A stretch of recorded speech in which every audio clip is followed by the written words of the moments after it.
People are fat because they eat like kings and queens. They eat like aristocrats of old.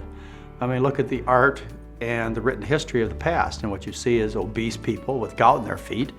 When you eat a diet that is full of rich foods, what happens is the body adapts to those rich foods, and part of the adaptation is it puts on a tremendous amount of body fat, and it gets sick. It gets terribly burdened. So it's just as simple as this, and this is one of the most important concepts for people to get. It's the composition of the diet. The most important thing that I teach people is their health and personal appearance depends upon the composition of the foods that are on their plate.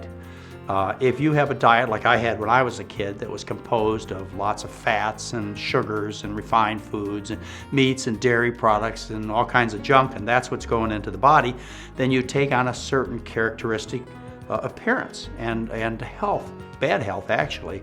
It's because of the composition of the food. It doesn't matter to me whether you think good thoughts or bad thoughts, whether you're a nice person or a bad person, whether you go to church or not.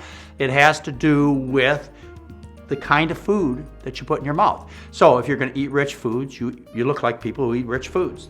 Think about the fat kings and queens of old.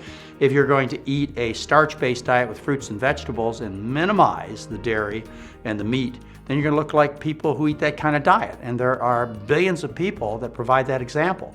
I mean, you think about the people who live in Japan or Thailand or Cambodia or in Peru or in New Guinea. People who live on starch-based diets are always trim, young, active, and avoid the diseases that we have. It's the composition of the food. That's all you have to care about.